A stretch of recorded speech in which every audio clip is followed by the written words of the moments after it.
How's it going, guys? RSFK17 here once again. I would like to thank the viewers of the previous podcast because that's done immensely well. It's got a really high average watch time, and I think one of you actually made it to the end, or as close to the end as possible, so I'd like to thank you guys for that. That being said, part 2 was WrestleMania 34. Part 3 is the Greatest Royal Rumble. Now, I know what you're wondering. You're probably thinking, why is this guy doing a podcast based on what was essentially a glorified house show? Man's got to make content, haven't I? So, basically, to sum it up in about 20 seconds, shall we say? Starting now. Greatest Royal Rumble was a glorified house show. Every title was retained other than the tag titles for Raw, which Matt Hardy and Bray Wyatt won. Braun Strowman won. It was predictable. It was kind of lazily done. It was average. 20 seconds. Less because I was dragging out the Matt Hardy part. It wasn't great. It really wasn't. And it just continues the trend of average. WWE, I said this in my last podcast, they have this incredible knack of getting you interested around WrestleMania season, but then ultimately never really delivering on it. And in my first podcast, I detailed that the Roman Reigns versus Brock Lesnar storyline was getting me quite hyped. It was making me very happy with the way they were building it, and ultimately disappointed. Undertaker vs Cena was being built well. If they had not had the Elias part to completely dead the moment, that would have been a good bit. But what happened? Disappointed. Which matches wasn't I looking forward to? Or really had no real hope for? Anything on NXT. Because while I try and watch NXT on a weekly basis, I never really do, and I'm never really invested. The only people I really care about in NXT is Adam Cole and the Velveteen Dream. I love Aleister Black. Aside from those three, I don't really care about anyone in NXT. Purely because I don't watch it religiously enough to have that element of bonding with that superstar or diva. So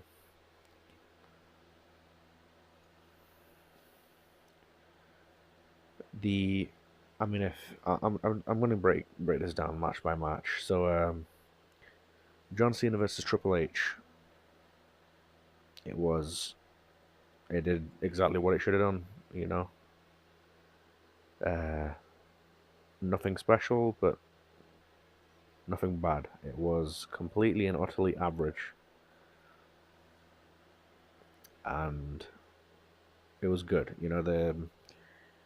Surprisingly, many people don't really realize this.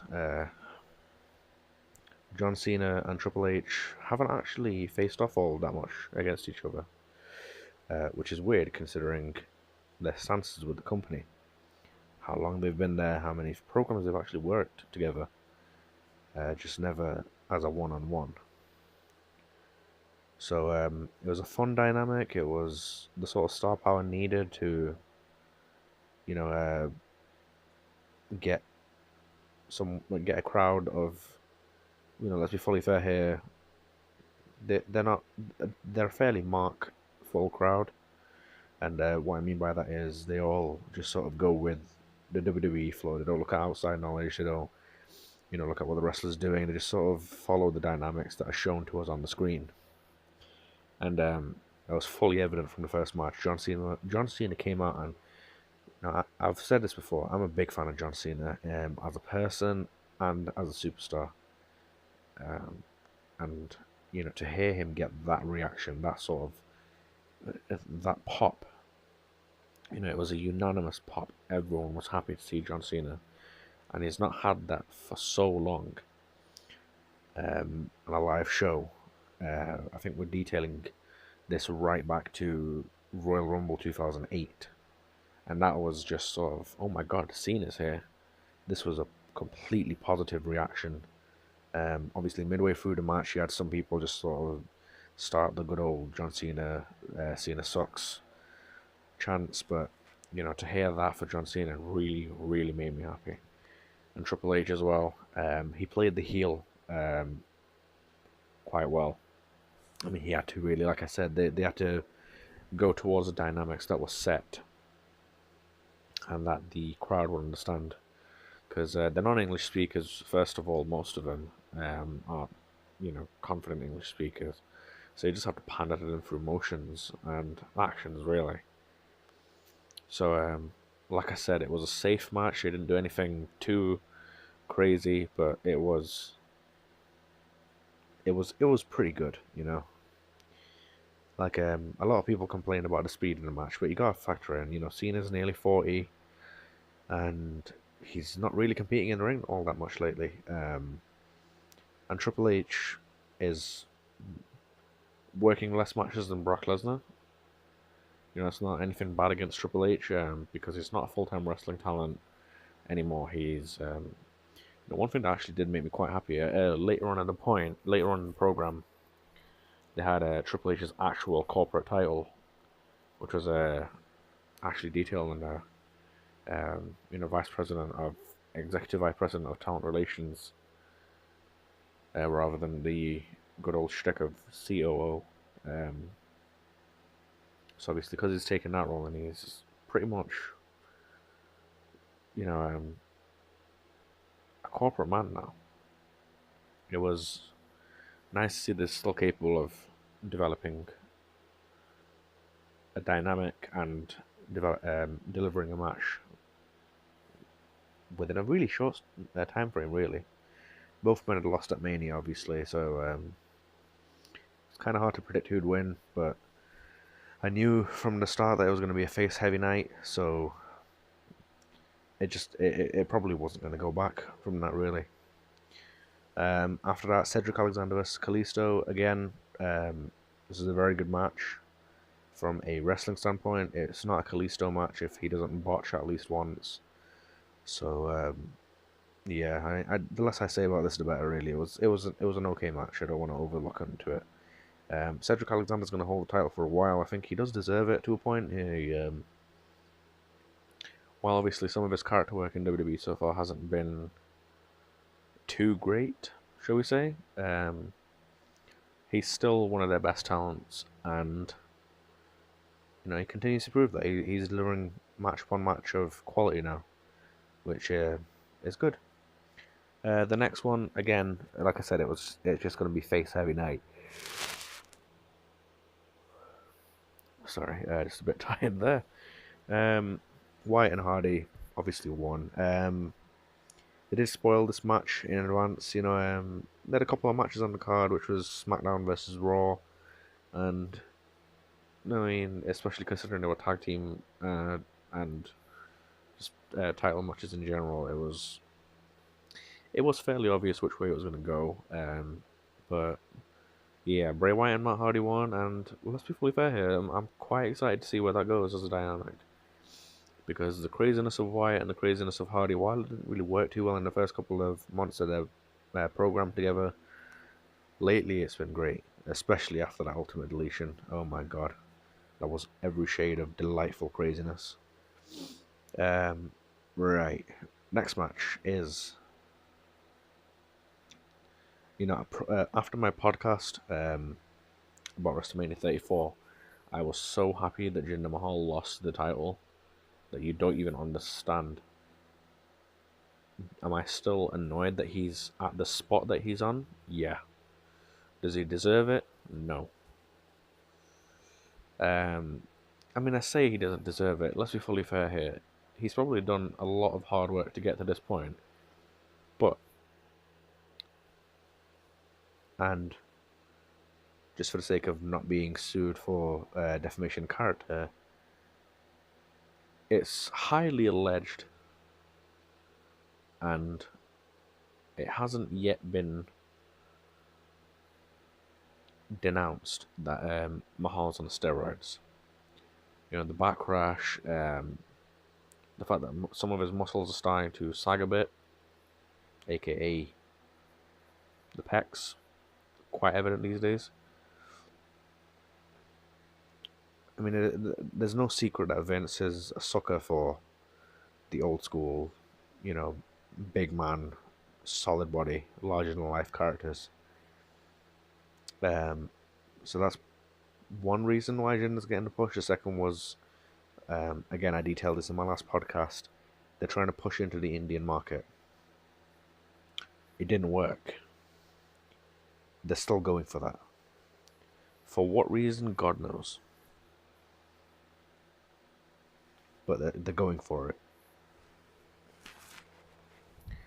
And that's where I think Mahal doesn't deserve the spot. He's not a good wrestler. He's got somewhat okay character work. When I said he was a good champion last time, he carried himself like a champion.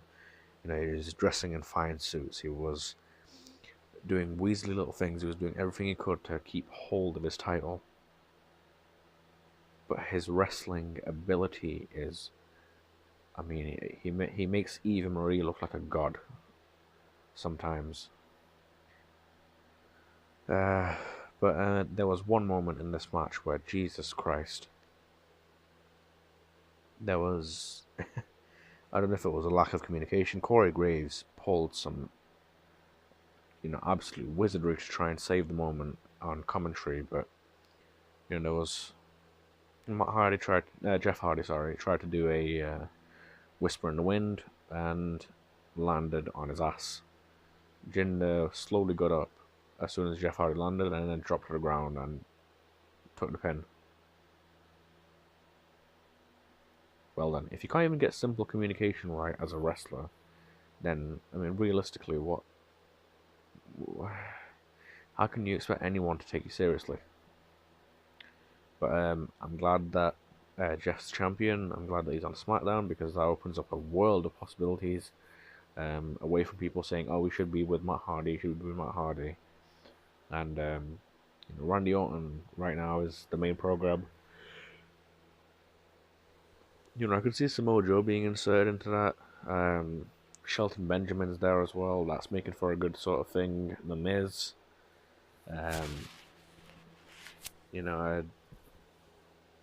It's looking good. SmackDown's mid card looks good again. The US title.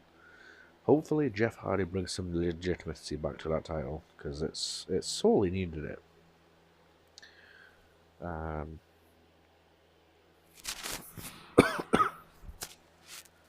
Right. So the next one, the Bludgeon Brothers versus the Usos. Again, it was safe. I'm going to use that word so many times in this podcast now. It was safe because they let the Usos have some sort of, they let them have some shots in, but ultimately we knew what the result was going to be. This is the only match where the faces didn't win, but it was the right decision to do. And I'm looking forward to Santi versus the Bludgeon Brothers. That's going to be one hell of a match. The ladder match for the Intercontinental Championship was good. Was very good. I mean, it was another in a long line of multi-man Intercontinental Championship ladder matches that are great. While it wasn't on the same level as some of the previous ones, it was still very good. They pointed out that Seth Rollins was undefeated in the ladder matches early on.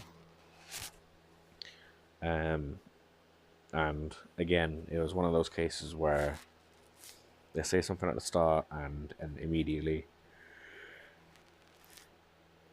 you know what the result's going to be. The finish was really well done. There was a little a little bit of a botch at the end where Seth was pulling the title down and one of the little, I guess, buckles on the belt hit, and one of the little knots on the belt hit Finn Balor in the face and just sort of cut him open. So that was alright. I'd like to see Finn turn heel. I think he'd get some good heel work done in. To be fair, he needs that character twist, and he did tease a bit on Raw this week. He did. They should turn him now. He needs something. AJ vs Nakamura was miles better than their Mania match. But again, it's just the ending was shit again. You know, I get that doing it for storyline purposes, but I mean, I'm at the stage where realistically, I want Joe as champion. You know, him being in that title picture now, it's just made it instantly better. Samoa Joe. I've been a big fan of it since TNA. You know, my earliest memory of TNA is when Jeff Jarrett threw Samoa Joe over the guardrail, and you know, I've been a fan of his since that point. You know, I've been watching a lot of his matches. He's one of the best workers on the mic, and even with his size, he's one of the best workers in the ring. And yeah, I cannot wait to see that sort of, I guess, three-way feud. Styles, Nakamura, and AJ Styles. Styles, Nakamura, and Samoa Joe, sorry. I mean, did you ever think that we'd be saying that in WWE ring? The next one, casket match, The Undertaker vs. Rusev. Before I started, and a couple of days beforehand, I was saying, as long as it's a short match, whichever way it goes, good, because it leaves the Undertaker some time to, you know, recuperate. I guess it's understandable that they want one of the biggest names at an event like this to try and sell tickets, sell network subscriptions and whatnot. But once again, Rusev. The enigma of Rusev is, you know, there was some furore about it backstage and online about where he got replaced with Jericho and then didn't, and then did again, or whatever the hell was going on. But I mean, what I can gather from many sources is that Michelle McCool didn't like that Rusev gave an in-character fucking interview. Like, I'm sorry, you've worked in the wrestling business. Your husband works in the wrestling business, and you're gonna get upset when someone gives an interview in character where he says he's gonna take the man down because he's in the past. How can you get upset over that?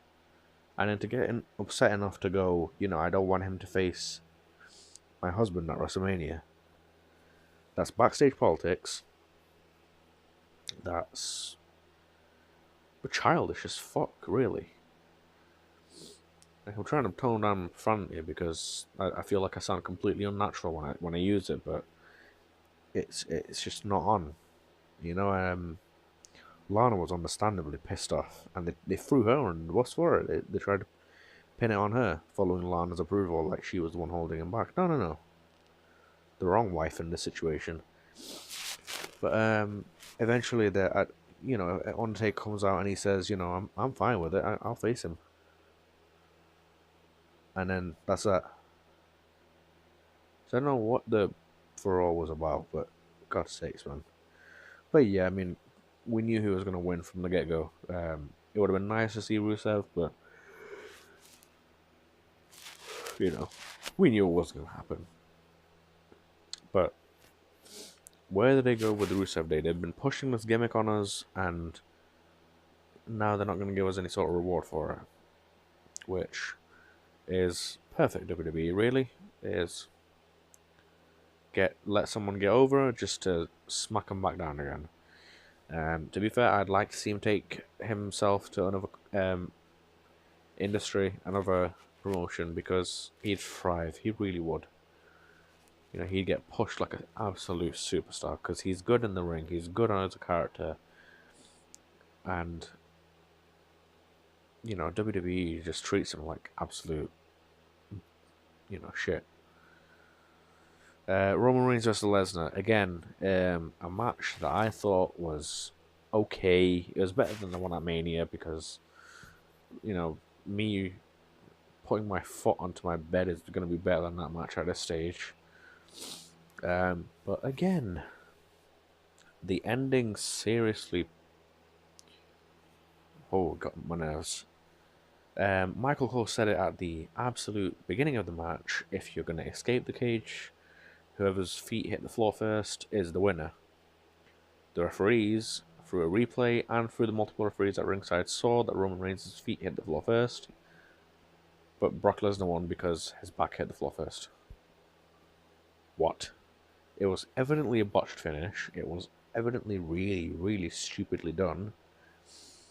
Or if it wasn't a botched finish, it was stupidly done. And the backstage rumors that we're hearing now that the staff are pissed off at the situation, at how the booking's going, and how no one's being told about the booking decisions. No one's being told that, hey, this is going to happen in the match. Just be prepared for the sort of fallout from that. Everyone just sort of thinks that it's just going like shit. And again, I don't want to keep using swear words, but I don't have any other sort of language to use in this situation because, you know, Roman Reigns versus Brock Lesnar. Let's be fully fair here. The first match that they had was heavily underrated. It was a very good match, but we knew that it was going to go one way, and then Seth Rollins came and saved it. Really, they don't have that anymore. They don't have a determining factor that's going to save their matches from being booed out of the building. And this did deflate the crowd again, because how are you going to have the same finish where it's just completely screwy for two matches in a row? On the same night, I should say. It just doesn't make sense. And, you know, again, I don't want to work myself into a shoot here, but no. The Royal Rumble itself, good God, there's a moment in here that I cannot wait to discuss. Daniel Bryan came out, and I immediately knew that he was going to be the Iron Man. I didn't know if he'd surpass Mysterio's record, but that it did happen. It was nice. They didn't stick to the 90-second rule for most of the entrance, which, to be fair, was a wise move. Because, yeah. It would have felt like it went on way too long otherwise. Anyway, Mike Kanellis nearly broke Santino's record. Just about didn't. It's alright.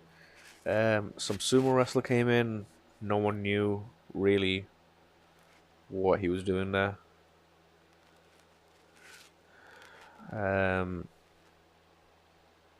What else really happened? Kofi Kingston again had, you know, just as one of his saves. Hornswoggle was a nice surprise, because no one was really expecting it. He's been doing well in the indies, and he came out in full character, so that was quite refreshing. Got an elimination and all.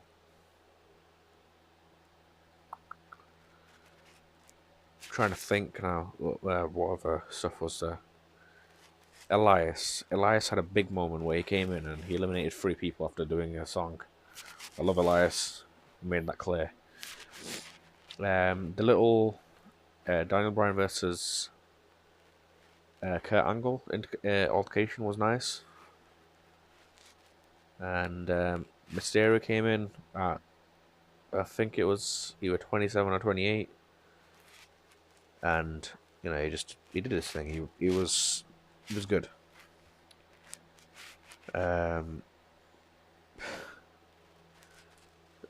Obviously, Braun Strowman came out and The fans were quite interested in Braun Strowman, and yeah, he obviously he set the record for most eliminations with 13, which thank you for doing that. But out of a crowd of 50, you'd expect Braun Strowman to get more. But here's the moment I was talking about. Number 39, and this number is emblazoned into my memory because of the memes and the amount of times, I'm not even joking, I have watched that clip of him falling at least 100 times, probably close to 1,000 actually, because it just brings me joy like nothing else. Titus O'Neil came, a college football player, former college football player, came charging to the flipping ring in full force. He was barreling down that thing, the ramp, and just like his barrel run in NXT, he lost his footing. One foot went over the other, and he slid under the ring with such elegance that it looked like he was trying to set some sort of world record for a slide, man. Titus World Slide. I was watching it and I didn't really realize what had happened. At first, I was like, "Wait, what? What?" And then they showed the replays, and Michael Cole and Corey Graves were going absolutely mental with laughter on commentary booth. And they showed the replay again and again and again, and I just could not stop laughing. I think for about three entrances, until Braun Strowman came in, I was absolutely laughing my head off. It's possibly the greatest Royal Rumble moment. It's definitely the greatest moment in WWE in the past year. And I'm like, oh my god, it was the funniest thing. If you have not seen that fall yet, or if you're watching this at some point in the future, let's say a year or two down the line, or even a couple of months down the line, and you've not seen it in a while, please, for the love of God, do yourself a favor and check the video and just delight yourself with the image of Titus O'Neil sliding underneath the ring with such incredible speed and elegance that oh my god. Oh, Titus. I love Titus O'Neil. As a person, this was comedy gold. And he didn't even mean it, I hope. Yeah, Sami Zayn wasn't there. That was a notable omission. For, I like to think, a fairly obvious reason, but not many people sort of realise this. Sami is Syrian. He's of Syrian. What's the word I'm looking for here? He's of Syrian nationality.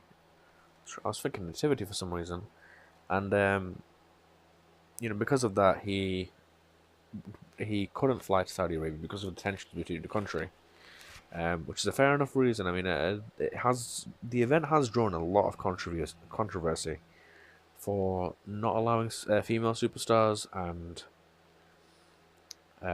for the general a lot of other things, a lot of other factors. But if I'm being fully honest, people should realize by now that not every country is as shall we say free with women's rights. Saudi Arabia is a strict Muslim country. In Islam, women have to be covered from head to toe to protect them from the evil gaze, which is just sort of men looking at them with some form of lust, which is perfectly understandable if you know what I just said. If you don't, and you just sort of go, oh, they're not allowing women in, that's a violation of human rights, or whatever stupid excuse people are using, then, just educate yourselves. Like, it's not America, and let's be fair here, it was for one night, and he got offered a lot of money to do it. So, you're running a wrestling promotion, you get offered, I can't remember the exact budget. I read somewhere it was upwards of 6 million. I think. Don't quote me on that, but I think it was upwards of 6 million. You're being paid 6 million plus to do one show, but you're not allowed to bring your female superstars, and you're not allowed to, or some of your talent decides that they're not going to attend because of the differences between the countries. Do you take it? Yeah. Who the hell wouldn't? At the end of the day, money makes this world go round. No matter what anyone says about, money can't buy happiness. You can't really do anything in this world without any money. So, Vince McMahon made the business decision. He wasn't looking at personal views or anything like that. He made the business decision, and for the company, he did the right thing because the event was profitable. They had more network subscriptions. They had a good turnout in the crowd. The Saudi royal family paid them extra money to reserve the first couple of rows.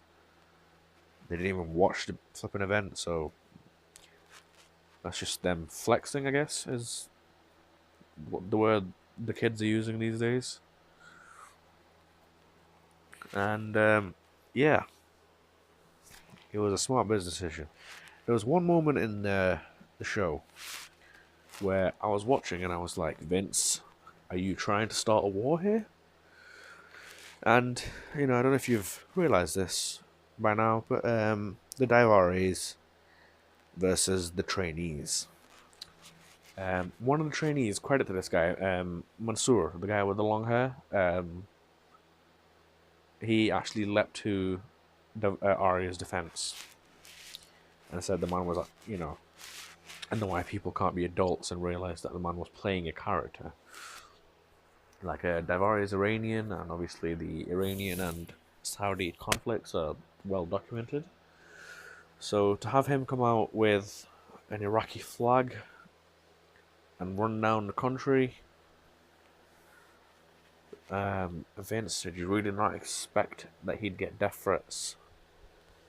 Come on, in how sensitive the world is right now to anything of that sort of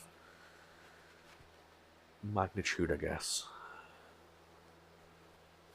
But yeah, it was another sour patch in a show that was fairly average. But we're looking forward now to Backlash. I would give you my predictions if I knew the full card, but I don't think the full card's really been decided yet. I'll do the big matches. I think Samoa Joe's gonna win. I hope Samoa Joe's gonna win. But I'm not sure they'll have Roman Reigns lose 3 times in a row. High profile as well, so we'll have to see with that one. Do they push Joe or not push Roman? I think we all know the answer to that question. Seth Rollins is going to retain, and Finn's going to turn heel. Shinsuke Nakamura is going to win the WWE Championship in a good match. Please, WWE, let it be a good match. Bludgeon Brothers are going to retain. Wyatts are going to retain. The Woken ones, I guess. And Jeff Hardy is going to retain. The Miz is going to attack. Or Shelton. Or both. Other matches. Nia Jax is going to retain. And Charlotte's going to retain. No, Charlotte's not going to retain. Charlotte's going to win via disqualification. Because the Iconics are going to attack her. Peyton Royce, I have love for you. Even if you are with Ty Dillinger. Yeah. Okay. So.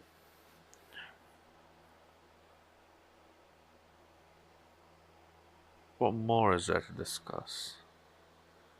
I could try and fit Infinity War into this because I literally watched Infinity War 3 hours after the event ended at 3 a.m. That was something of an exercise, to be fair. It was a marathon and a half. But I think I'll do a separate video detailing that because I want to do a spoiler review and a non-spoiler review for those that haven't yet seen it. If you haven't, go watch it. Trust me. I'm gonna insert this randomly while I think of something else to talk about. If you get this far into the video, comment the word slip.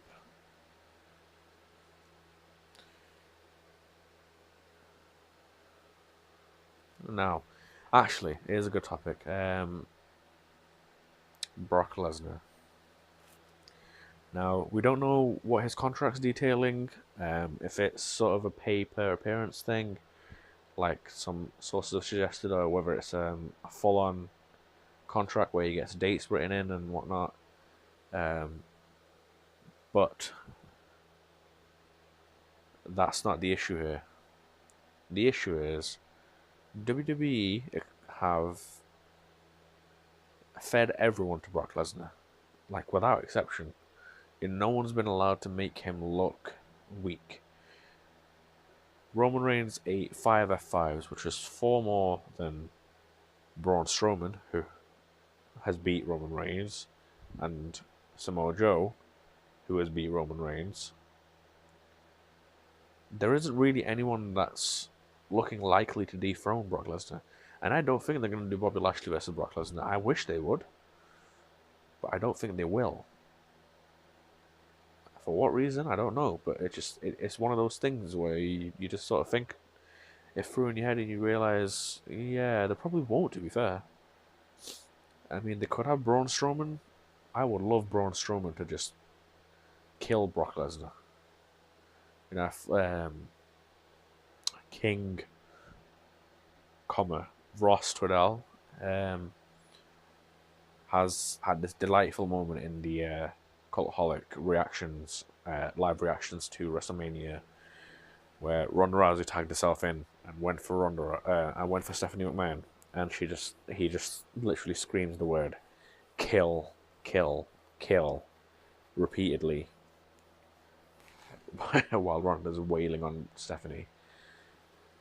And if someone manages to beat the shite out of Brock Lesnar, I will be watching live doing the exact same thing. I'll be screaming, kill, kill, kill. Because, I said it before, man. Brock Lesnar is a man who does not value the WWE, Vince, the superstars, the fans. He only values that paycheck. I do not want that man representing the championship on any level. And he clearly cares about UFC more, despite the fact that he got absolutely shreked when he last had a fair fight. So, Brock Lesnar, the sooner he leaves the WWE, the better, because then they can start building new stars. They can put Braun Strowman in his spot. There's a lot of ways to go about the Universal Championship, and having it on Brock Lesnar's back just so he can overtake CM Punk's record, which, you know, now that you look at it, it has become apparent that's what the plan was all along. It's just a cheap and shit way of doing it. But I can't really think of anything else to talk about. You know, I don't know if you guys, if you're at this point, you know, thank you, but most of the time I film these videos, I just sort of go off the top of my head. You know, I don't really put any prep into it beforehand, and I certainly, you know, don't write out a script. I literally just sit down, microphone nearby, and just speak from the heart, from my head, and what you're getting is 100% unfiltered me. And that's the way I want to keep this, you know. And I don't want to be running off a script. I don't want to be planning videos per se. You know, I don't want to. I want to be as natural as possible.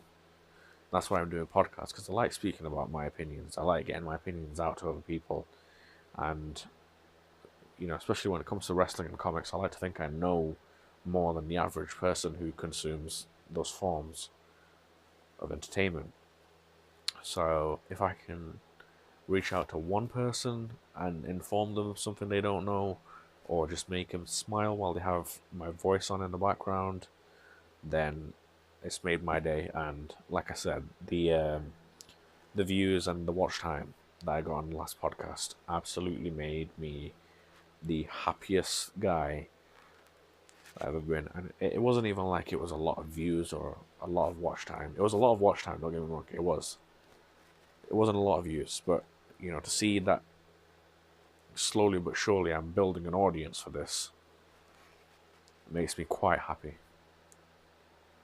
And you know, hopefully this becomes a regular thing. I am going to do one after Backlash. Hopefully I can talk about the event. I'll film it on a Wednesday just so I can get the Raw and SmackDown in as well. And we'll discuss, you know, a bunch of things there. But yeah, like I said, I'm just going to keep this as natural as possible. And if you like it, you know, give me a like on the video, share it with your friends, anyone that you think may be interested, and subscribe for more, because I'm going to try and make this a little bit more regular. But as always, it's been me. It's been me, Asif K17, J Allen AK17, whatever name you want to call me. And I will see you guys in the next video.